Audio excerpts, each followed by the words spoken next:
Hi friends, நான் உங்கள் anime freak வந்துட்டேன். நாம் இப்போ அட்வென்ச்சர் சோலோ லெவலிங் எபிசோட் 44 பார்க்கலாம். இதுக்கு முன்னாடி எபிசோடெல்லாம் நீங்கள் பார்க்கலன்னா மறக்காமல் போய் பார்த்துட்டு வந்துருங்க. டிஸ்கிரிப்ஷனில் லிங்க் கொடுத்துருக்கேன். சரி வாங்க நம்ம இந்த எபிசோடுக்குள்ளே போகலாம். இந்த எபிசோட் ஸ்டார்டிங்கில் அந்த ஆங்கிரி பேர் மார்சஸ்லாம் வந்து பயங்கரமாக ஒரு மேஜிக் பவர் யூஸ் பண்ணி அட்டாக் பண்ணுவோம். அங்கே வெடிச்சு சதறிட்டு இருக்கோம். கிம் இந்த மார்சஸ் எல்லாத்தையுமே பார்த்துட்டு டீமனா இதுங்க எப்படி இங்கே வந்துச்சு அப்படி சொல்லிட்டு சாக்காகி பார்த்துட்டு இருப்பான். அந்நேரம் பார்த்து இந்த பக்கம் வெடிச்சதில் என்னாகும், சாதாரண மக்கள்லாம் பாதிக்கப்பட்டுருவாங்க.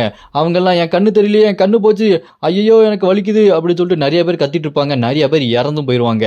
அப்ப கிம் அந்த டீமன்ஸ் எல்லாம் பார்த்துட்டு இதோட சக்தியை பார்த்தா இதுக்கு முன்னாடி முகமுடி போட்ட அந்த சாத்தான் அவனோட சக்தி மாதிரியே இருக்குது, இதுங்களா ரொம்ப சக்தி வாய்ந்ததா இருக்குது அப்படின்னு சொல்லிட்டு அவன் கிம் பார்த்துட்டு இருக்கும்போது அப்ப அந்த டீமன்ஸ் பறவைலாம் இருக்கு பாருங்க. இங்க கிம்மை பார்த்துட்டு டே நீ தானே அந்த கயாவோட அப்பர்சன்டி அப்படின்னு கரெக்டா சொல்லும். அப்படின்னா இதுங்களுக்கு எல்லாமே தெரிஞ்சிருக்கு. ஒருவேளை அந்த லூசிஃபர் தான் அனுப்பி வச்சிருப்பான்னு நினைக்கிறேன். ஏன்னா லூசிஃபரோட பிளானை கரெக்டாக பண்ணணும்னு சொல்லிட்டு தான் இவங்க எல்லாமே இங்கே வந்திருக்காங்க. அப்போ அந்த டீமன் மறுபடியும் அதோட பர்பிள் அட்டாக் ஓட்டுறதுக்காக ரெடியாக இருக்கும் பாருங்க. அதே நேரம் நம்ம ஹீரோயினும் டைஸும் அங்கே வந்துருவாங்க. அதோட அட்டாக் பயங்கரமான ஒரு பாருங்க. அதே நேரம் கிம் என்ன பண்ணுவான், அவனோட ஸ்வாடை வச்சு அந்த அட்டாக்கை டாஜ் பண்ணி மக்களை இங்கேருந்து உடனே வெளியே கூட்டு போங்க, பாதுகாப்பான இடத்துக்கு கூட்டு போங்க அப்படின்னு சொல்லும்போது அதை கேட்டு சியலாவும் டைஸும் இல்லை நீ எப்படி தனியாக சண்டை போடுவ அப்படின்னு சொல்லும்போது இல்லை நான் சமாளிச்சுக்கிறேன், அமெரிக்கா ஃபோர்ஸ் வந்ததுக்கப்புறம் அவங்க எனக்கு ஹெல்ப் பண்ணுவாங்க, நீங்கள் இங்கேருந்து உடனே மக்களை வெளியே கொண்டு போங்க அப்படின்னு சொல்லும்போது ஹீரோயினியும் அங்கே அந்த டைஸும் ஒன்றா போவாங்க.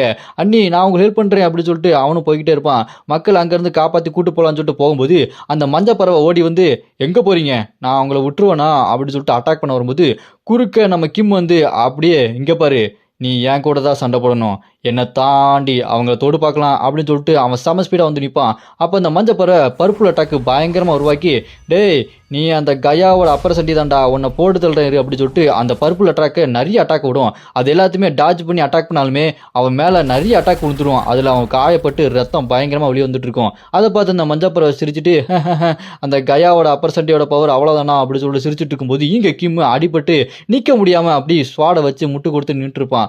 ஐயோ இதுங்க என்ன இந்த அளவுக்கு ரொம்ப பவர்ஃபுல்லா இருக்குது. அப்ப அங்க இருக்கிற பச்சை பறவை சிவப்பு பறவை கிட்ட இங்க பாருங்க மனுஷங்க தப்பிச்சு போறாங்களே அவங்க என்ன பண்றது அப்படி கேட்கும்போது அந்த சிவப்பு பறவை அவங்க தப்பிச்சு போனா போறாங்க, இந்த அந்த கயாவோட அப்பரசன்டே இங்க இருக்கானே அப்படின்னு அந்த சிவப்பு பறவை சொல்லிட்டு இருக்கும்போது இங்க கிம் மனசை யோசிச்சு பார்த்துட்டு இருப்பான். இதுக்கு முன்னாடி அங்க இருந்த மான்சஸ் எல்லாத்தையுமே கொண்டதுக்கு அப்புறம் அங்க இருந்த மக்கள் எல்லாம் நீங்க தான் எங்க ஹீரோ, நீங்க எங்களை காப்பாத்திட்டீங்க அப்படின்னு சொல்லும்போது அந்த சின்ன பையன்லாம் நான் வளர்ந்ததுக்கு அப்புறம் உங்களை மாதிரி தான் ஹீரோ ஆவேன் அப்படின்னு சொல்லிட்டு நம்ம கிம்மை பார்த்து ரொம்பவே சந்தோஷப்பட்டிருப்பாங்க.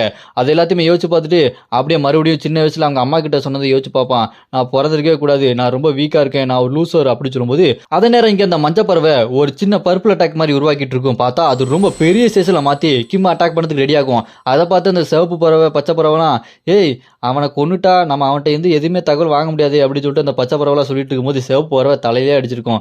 அவனுக்கு அறிவே இல்லடா அப்படின்னு சொல்லும்போது அந்த பெரிய அட்டாக் உருவாக்கி நம்ம கிம் அட்டாக் பண்றதுக்கு கிட்ட வந்துட்டு இருக்கும் பாருங்க. அதை பார்த்து நம்ம ஹீரோ இல்லை நான் என்ன ஆனாலும் இங்கே தோத்து போக மாட்டேன், இங்கேருந்து ஓடி போக மாட்டேன், நான் கேங்கு மாதிரி ரொம்ப ஸ்ட்ராங்காக மாறணும் அப்படின்னு சொல்லிட்டு நம்ம கிம் என்ன பண்ணுவான், நம்ம ஹீரோவை மனசில் நினச்சிட்டு சக்தி கொடுங்க கேங்கு நான் இங்கேருந்து ஓட மாட்டேன்னு சொல்லிட்டு அவனோட ஸ்வாட் எடுத்து அந்த பால் மாதிரி வரும் பாருங்க பெரிய அட்டாக்கை அதை ஒரே ஸ்லாஷ் பண்ணுவான் பாருங்க. அதோட slash heavenly dragon single flash அட்டாக்கை போடுவான் பாருங்க. அந்த அட்டாக்ல அந்த பவர்ஃபுல்லான அந்த பர்பிள் அட்டாக்கை உடச்சி தள்ளிட்டு நேராக அந்த பறவையோட கையிலே போய் வெட்டிடும். அதை பார்த்துட்டு அந்த பறவை என்னது இது என் கையை வெட்டிட்டானா, நான் இதை கொஞ்சம் கூட எதிர்பார்க்க வெளியே இவ்வளோ ஸ்பீடாக இருக்கான் அப்படின்னு சொல்லிட்டு பார்க்கும்போது நம்ம கிம் மறுபடியும் பறந்து போய் அட்டாக் பண்ண போவான். அது அப்படியே பின்னாடியே போயிட்டு இவெல்லாம் மனுஷனா பார்க்க மனுஷ மாதிரி இருக்கான், இந்த அளவுக்கு ரொம்ப ஸ்ட்ராங்காக இருக்கான் ஸ்பீடாக இருக்கான்னு சொல்லிட்டு ரொம்ப பயந்து போயிடும். நம்ம கிம் விட்டாம விரட்டி வெட்டிக்கிட்டே இருப்பான் பாருங்க. என்னடா என்னை கொல்ல போறியா அப்படின்னு சொல்லிட்டு பார்த்துட்டு இருக்கும்போது உன்னை கொல்லாம விட மாட்டேன்டான்னு கோவமா பல்ல கடிச்சிட்டு ஸ்வாடை வச்சு அட்டாக் பண்ண போவான் பாருங்க. அப்படி அதோட கண்ணிலே குத்த போகும்போது அப்ப படார்னு அந்த பச்சை பறவை வந்து நம்ம கிம்மை பின்னாடி இருந்து அட்டாக் பண்ணிடும். அதுல நம்ம கிம்முக்கு பயங்கரமான டேமேஜ், வழியில துடிச்சுட்டு இருப்பான். அப்படியே அடி வாங்கினதுல தூரமா பறந்து போய் விழுந்துட்டு இருப்பான். அப்ப அந்த பச்சை பறவை அந்த மஞ்சள் பறவை கிட்ட டேய் உனக்கு கொஞ்சமாச்சும் அறிவு இருக்காடா, போய் மனுஷங்கிட்ட அடி வாங்கிட்டு இருக்கு அப்படின்னு சொல்லும்போது அந்த மஞ்சள் பறவை டேய் அவன் ரொம்பவே ஸ்ட்ராங்காக இருந்தான்டா, எப்படி இந்த அளவுக்கு ரொம்ப ஸ்ட்ராங்காக இருக்கானே தெரியல அப்படின்னு சொல்லிட்டு இருக்கும்போது அந்த பச்சை பறவை இருக்கு பாருங்க ஸ்ட்ரைட்டா அவன்கிட்ட வந்துட்டு டே என்னடா உன்னை பார்த்தா மனுஷன் மாதிரி தான் இருக்கு, ஆனால் ஒரு ஆஃப் காட் அளவுக்கு உன்ட்ட பவர் இருக்கு அப்படின்னு சொல்லிட்டு அந்த காலை வச்சு நம்ம கிம்மோட காலை பிடிக்கும் பாருங்க. ஒரு நசுக்கு கிம்மு வழியில கத்திட்டு இருப்பான். அதே நேரம் அந்த பர்பிள் அட்டாக் இருக்கு பார்த்தீங்களா, அந்த பர்பிள் அட்டாக்ல கொண்டு வந்து என்ன தைரியம் இருந்தா எங்களை மாதிரி ஒரு டீமன் மேலேயே அட்டாக் பண்ண வருவேன் அப்படின்னு சொல்லிட்டு சின்ன சின்ன பர்பிள் அட்டாக்கை உருவாக்கி கிம்மோட ஷோல்டர் கையை காலு தொடன்ற மாதிரி அட்டாக் பண்ணிட்டே இருக்கும். வரைக்கும் வலியில கத்தி துடிச்சிட்டு இருப்பான் கிம்மு. வலி அந்த அளவுக்கு பயங்கரமா உயிர் போயும் கிம்முக்கு. அப்படியே இந்த பக்கம் பார்த்தா அந்த சிவப்பு பறவை அந்த மஞ்சள் பறவையை பார்த்து, டேய் வெக்கமா இல்லை, போய் அவன்கிட்ட அடி வாங்கிட்டு இருக்க, ஒழுங்கா என்கிட்டே நில்லு, போய் மறுபடியும் அடி வாங்கிறாத அப்படின்னு சொல்லிட்டு திட்டிட்டு இருக்கோம். இந்த பக்கம் அந்த பச்சை பறவை இருக்கு பாருங்க, விடாது போல நம்ம கிம்மை இன்னும் நிறைய பர்பிள் அட்டாக் உருவாக்கி மொத்தமாக நம்ம கிம்மை போடுதலை பார்க்கும் பாருங்க. அப்போ கிம் இதெல்லாம் பார்த்துட்டு, அவ்வளோதான், நான் இந்த அளவுக்கு ஒரு பாவப்பட்டவனா இருக்கேனா? கேங்கு, நீங்கள் தான் என்னை எல்லா தடவையும் காப்பாற்றிட்டே இருக்கீங்க. இப்போ என் கதை மொத்தமாக முடிய போகுது. நான் ஒரு லூசர் தான். நான் இங்கேருந்து ஓடாமல் நேருக்கு நேராக வீரமாக சண்டை போட்டாலும் கூட நான் ஒரு லூசர் தான். கடைசியில் நான் எப்படியும் சாக தான் போகிறேன்.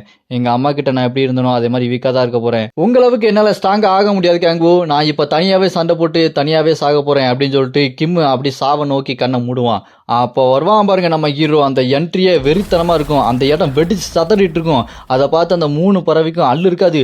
யார் இது இந்த அளவுக்கு ஒரு பவரா அப்படின்னு சொல்லும்போது கிம்மு அப்படி பார்த்துட்டு இருப்பான் பாருங்க. இந்த பக்கம் நம்ம ஹீரோ அப்படியே வருவான் பாருங்க, புளிது பறக்க சும்மா மாஸ் என்ட்ரி. அப்போ நம்ம ஹீரோ வந்து, டேய் கிம்மு, யாரா சொன்னது நீ தனியாளுன்னு, உன் கூட நான் இருக்கேன் அப்படின்னு சும்மா மரண மாசம் நிப்பார் பாருங்க. பார்க்கறதுக்கே வெறித்தனமா இருக்கும். அப்ப நம்ம ஹீரோ அப்படி நடந்து வந்துட்டு இங்க கிம்மை பார்க்கும்போது அவனுக்கு உடம்புல பயங்கரமான காயம் ஏற்பட்டிருக்கும். அதை பார்த்து நம்ம ஹீரோ, உடம்பு ஃபுல்லா காயமா இருக்குடா, இந்த அளவுக்கு அடி வாங்குவ, சரி நீ எதுக்காக தனியா சண்டை போட்ட? கூட இருக்க ஃப்ரெண்ட்ஸ் எல்லாம் விட்டுட்டு அப்படி எதுக்கு நீ தனியா சண்டை போடணும்? ஏன் நீ கூலுன்னு மற்றவங்கிட்ட காமிக்கணுமா அப்படின்னு சொல்லிட்டு நம்ம ஹீரோ நடந்து வந்துக்கிட்டே இருப்பான் பேசிக்கிட்டு. அங்கே பார்த்தா அந்த பறவை மான்ஸ்டர்ஸ் டீமன்லாம் இருக்கு பாருங்க, அதுங்களாம் நம்ம ஹீரோ பார்த்துட்டு அப்படியே முறைச்சிக்கிட்டே இருக்கும். இங்கே நம்ம ஹீரோ அவங்கள கண்டுக்கிடாம அப்படியே கூட்டத்தை பிளந்துட்டு நடுசில் நடந்து வந்துக்கிட்டு அங்கே கிம்மு கிட்ட, டேய் நீ இப்படி தனியாக சண்டை போட்ட எல்லாத்தையுமே காப்பாற்றினா உன்னை ஹீரோன்னு சொல்லுவாங்களே, அதுக்காக தனியாக சண்டை போட்டியா? நீ ஹீரோ ஆகணும்னு ட்ரை பண்ணுறியா அப்படின்னு சொல்லிட்டு நம்ம ஹீரோ சட்டையை பிடிச்சி, உன்னால் ஜெயிக்க முடியாது, நீ தோத்துருவே அப்படின்னு ஒரு சண்டையில் தெரிஞ்சிச்சுன்னா நீ கொஞ்சம் கூட யோசிக்காமல் இங்கேருந்து ஓடி போகணும். உனக்கு அது புரியுதா? அதை விட்டுட்டு நான் இங்கே தான் நிற்பேன் சண்டை போடுவேன்னு சொன்னால் செத்து போயிடுவடா. நீ மக்களை காப்பாற்றணும்னு நினைக்கிற, நீ உன்னோட சின்ன வயசில் ஏற்பட்ட அந்த தாக்கத்திலேருந்து வெளியே வரணும்னு நினைக்கிற, அது எனக்கு நல்லாவே புரியுது. ஆனால் நீ இந்த மாதிரி பண்ணிட்டு இருந்த கண்டிப்பாக செத்துருவடா, உனக்கு புரியுதா இல்லையான்னு சொல்லிட்டு நம்ம ஹீரோ கோவமா கிம்மு கிட்ட பேசிட்டு இருப்பான். அதே நேரம் அந்த பச்சைப்பறவை இருக்கு பார்த்தீங்களா பின்னாடி, அப்படியே தலையில் அடிச்சுக்கிட்டு, டே ஏன்டா வளவலான்னு பேசிட்டு இருக்க, போதும்டா அப்படின்னு சொல்லிட்டு அது கடுப்பாகி நம்ம ஹீரோட்ட பேசும்போது நம்ம ஹீரோ பட்டார்னு கையில் அந்த பிளேடை உருவாக்கி தலையை ஒரு சீவு அப்படி நம்ம ஹீரோ திரும்பி கூட பார்க்கலங்க, கிம்முக்கிட்ட பேசிக்கிட்டே ஒரே சீவு.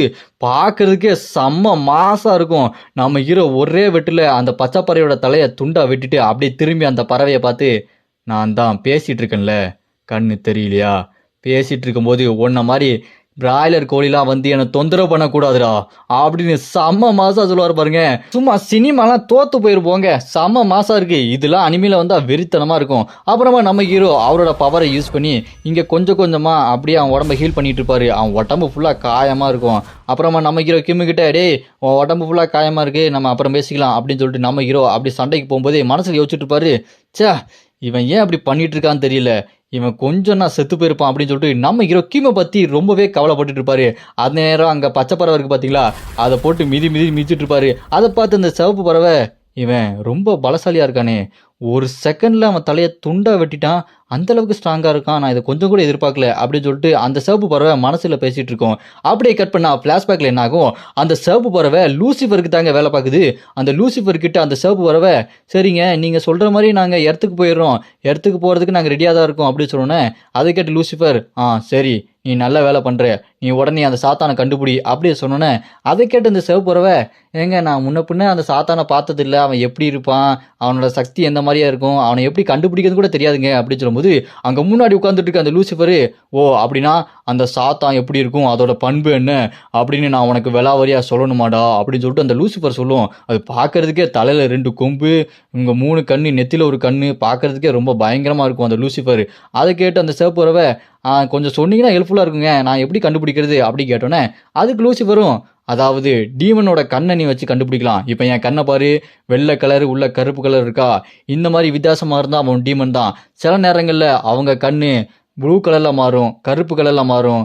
அது மட்டும் இல்லாமல் வித்தியாசமாக நீ பார்க்காத ஒரு கலரில் மாறிச்சுன்னா அவன் சாத்தான், அவன்கிட்ட இருந்து நீ தப்பிச்சிரு, அவனை பார்த்த உடனே அங்கேருந்து ஓடி போயிரு அப்படின்னு இங்கே லூசிஃபர் பறவைகிட்ட சொல்லி அனுப்பி வச்சிருப்பான். அப்படியே அந்த ஃப்ளாஷ்பேக் முடிஞ்ச உடனே இங்கே ப்ரெசென்ட்ல நம்ம ஹீரோ அந்த 2 பறவையுமே கோவமாக பார்ப்பாரு பாருங்க. அப்போ நம்ம ஹீரோவோட கண்ணு சும்மா சிவப்பு கலரில் கோவத்தோட உச்சியில் இருக்கும். அதை பார்த்துட்டு அந்த சிவப்பு பறவை, ஒருவேளை இவன் தான் சாத்தானா இருப்பானா அப்படின்னு அந்த பருப்பு கலர் அட்டாக் இருக்கு பார்த்தீங்களா, அந்த அட்டாக்லாம் கொண்டு வந்து நம்ம ஹீரோவை பயங்கரமாக அட்டாக் பண்ண பாருங்க. நம்ம ஹீரோ அதெல்லாம் ஒரு விஷயமே இல்லாத மாதிரி டாஜ் பண்ணி செம்ம ஸ்பீடாக பறந்து வந்து அந்த சிவப்பு பறவையை போட்டு ஒரு அடிப்பா பாருங்க. அது அப்படியே பறந்து போயிட்டு இருக்கும். அதை விடாமல் அப்படியே கிட்ட பறந்து போயிட்டு இருக்கும்போது நம்ம ஹீரோ மூஞ்சுக்கு நேரம் அந்த பருப்புல அட்டாக்கை ரெடி பண்ணி விடுறதுக்காக ஓங்கி ஒரு கிட்ட ஒரு குத்து விட வரும் பாருங்க. நம்ம ஹீரோ அந்த பருப்புல அட்டாக்கை அசால்ட்டா கையிலேயே பிடிச்சிருவாரு. அதை பார்த்துட்டு அந்த சிவப்பு பறவை, இது லூசிஃபரோட பவர் ஆச்சே, லூசிஃபரோட பவரை அசால்ட்டா கையில் பிடிக்கிறான், யாரு இவன் அப்படின்னு சொல்லிட்டு அந்த சிவப்பு பறவைக்கு ஒரு நிமிஷம் அல்லு இருக்காது. அப்புறம் மறுபடியும் அதோட பருப்புல அட்டாக் ஒன்று நம்ம ஹீரோ மேலே விடும் பாருங்க. நம்ம ஹீரோ அதை அப்படியே கோழி குண்டு மாதிரி ஒரு சுண்டி விடுவாரு. அது அப்படியே பின்னாடி போய் அங்கே இருக்க இன்னொரு பறவை இருக்கு பார்த்தீங்களா, அது மேலே விழுந்துரும். அது ஒரு அட்டாக் வாங்கி அது கீழே விழுந்துரும். அதை பார்த்துட்டு அந்த சிவப்பு பறவை, என்னது ஒரு சுண்டி விட்டான், அது பின்னாடி போய் அடிச்சிருச்சா, யாரு இவன் அப்படின்னு சொல்லிட்டு அது ரொம்பவே பயந்து போயிடும். நம்ம ஹீரோ உடனே க்ளூட்டனி பவர் யூஸ் பண்ணி வாயை வச்சு அந்த பறவையை பிடிச்சி உட்கார வச்சிருவாரு. அது அப்படியே அழ ஆரம்பிச்சிடும். ஐயான்னு மன்னிச்சிருக்கியா, நான் தெரியாமட்டையான்னு விட்டுருக்கு அப்படி சொல்லும்போது நம்ம ஹீரோ அந்த பறவை கிட்ட, ஓ அப்படியா, அப்படின்னா 1000ல் 7 மைனஸ் பண்ணா எவ்வளோ அப்படின்னு சொல்லிட்டு கேட்கட்டோன்னே, அது கேட்டு பறவை, என்னங்க சம்மந்தம் இல்லாமல் கேட்குறீங்க, இது எதுக்குங்க இப்போ கேட்குறீங்க அப்படின்னு சொன்னேன். நான் கேட்ட கேள்விக்கு பதில்றா அப்படின்னு சொல்லிட்டு நம்ம ஹீரோ அதோட விரலையை உடச்சு விட்ருவாரு. சொல்கிறேங்க எனக்கு வலிக்குதுங்க அப்படின்னு சொல்லி கத்திக்கிட்டு அப்படி கேட்கும்போது நம்ம ஹீரோ மறுபடியும் கேட்பான், 1000ல் 7 மைனஸ் பண்ணால் எவ்வளோ அப்படி கேட்கும்போது, 1000ல் 7 மைனஸ் பண்ணால் 993ங்க. அப்படியா, நெக்ஸ்ட்டு அடுத்தது 7 மைனஸ் பண்ணு அப்படி சொல்லிட்டு கொஞ்சம் கொஞ்சமாக நம்ம ஹீரோ கணக்கு கேட்டுக்கிட்டு அந்த ரெக்கை விரல் எல்லாத்தையுமே உடச்சி விட்ருவாரு. அது அப்படியே கஷ்டப்பட்டுட்டு இருக்கோம். ஏங்க இது இப்போ சம்மந்தம் இல்லாமல் கேட்குறீங்க அப்படின்னு சொல்லிட்டு வழியில் கதறிட்டு இருக்கும்போது, சரி இப்போ நான் உங்ககிட்ட கடைசியாக ஒரு கணக்கு கேட்குறேன், இந்த கணக்குக்கு நீ பதில் சொன்ன அப்படின்னா நான் உன்னை உயிரோட விடுறேன் அப்படின்னு சொல்லிட்டு நம்ம ஹீரோ ஒரு பயங்கரமான ஒரு ஈக்குவேஷனை சொல்லுவான் பாருங்க. அதை என்னால் சொல்லக்கூட முடியலைங்க, அந்தளவுக்கு ரொம்ப பெரிய ஈக்குவேஷனாக இருக்கும். அந்த அளவுக்கு பயங்கரமான சொன்னோன்னே அதை பார்த்துட்டு அந்த சிவப்பு பறவை, இதுக்கு நீ எனக்கு ஒன்றே போட்டுக்கலாட்டா அப்படின்னு சொல்லிட்டு முடிச்சுட்டு இருக்கோம். நாம ஹீரோ அதை போட்டு தள்ளிட்டு, அப்பா உடம்புலாம் பயங்கரமாக வலிக்குது, அப்புறம் என்ன அடுத்து என்னன்னு பார்க்கலாமா அப்படின்னு சொல்லிட்டு பார்க்கும்போது இந்த பக்கம் பார்த்தா அந்த ஒரு அட்டாக் நம்ம ஹீரோ சுண்டி விட்டான் பார்த்தீங்களா, அது அந்த மஞ்சப்பறவை அடித்து அந்த மஞ்சப்பறவை உயிரோட தான் இருக்கும். நம்ம ஹீரோ அந்த மஞ்சப்பறவை கிட்ட போயிட்டு அப்படியே ஓங்கி ஒரு மிதிச்சு அதுக்கிட்ட, டேய் நீங்களாம் என்ன லூசிஃபர் ஃபேமிலியாடா, அவனோட பவரை யூஸ் பண்ணுறீங்க அப்படின்னு சொல்லும்போது அதுக்கு அந்த பறவை, ஆமாம் நாங்கள் அந்த பவரை யூஸ் பண்ணுறதை வச்சு நாங்கள் லூசிஃபரோட ஃபேமிலி நீ கண்டுபிடிச்சிட்டியா, எப்பட்றா அப்படின்னு சொல்லிட்டு கேட்கும்போது அதை கேட்டு நம்ம ஹீரோ, இப்போலாம் அவனுக்கு அதை விளக்கிட்டு இருக்க முடியாது, அங்கே ஒருத்தன் செத்து கிடக்கிறான் பாரு, அவன்கிட்ட ஒரு ஈக்குவேஷன் கேட்டேன், அவன் சொல்லலை, நீ சொல்றியா, நீ சொன்ன நான் அவனை உயிரோட விடுறேன் அப்படின்னு சொன்னேன். அதை கேட்டு அந்த பறவை பயந்து போயிடும். ஐயோ அதெல்லாம் வேண்டாம், நாங்கள் இங்கே எதுக்கு பூமிக்கு வந்திருக்கோம்னா சாத்தானை தேடி தான் வந்திருக்கோம், இதுதானே உனக்கு வேணும் அப்படின்னு சொன்னேன். அதை கேட்டு நம்ம ஹீரோ, என்னது சாத்தானை தேடி பூமிக்கு வந்திருக்கீங்களா, அப்படின்னா லூசிஃபர் சாத்தானை தேடி அனுப்பி வச்சிருக்கான் அவங்கள அப்படிதானே, லூசிஃபர் என்கிட்ட ஏற்கனவே வாங்கினது பத்தாது போல இருக்கு, திரும்ப வேணும்னு நினைக்கிறேன் அவனுக்கு அப்படி சொல்லிட்டு நம்ம ஹீரோ லூசிஃபரை பற்றி யோசிச்சுட்டு இருப்பாரு. இதோட இந்த எபிசோடு இங்கே முடியுதுங்க. இதுக்கப்புறம் நம்ம ஹீரோ லூசிஃபர் கூட சண்டை போட போறாரா, இல்லை லூசிஃபர் நம்ம ஹீரோ பார்த்து பயந்து ஓட போறானா, என்ன ஆக போகுது அப்படின்றத நம்ம அடுத்த எபிசோடில் பார்க்கலாம். நீங்கள் அடுத்த எபிசோட பார்க்கணும் அப்படின்னு நினச்சிங்கன்னா மறக்காம கமெண்ட்ல அப்படின்னு கமெண்ட் பண்ணுங்க. இந்த வீடியோ பிடிச்சா மறக்காம லைக் பண்ணி சப்போர்ட் பண்ணுங்க.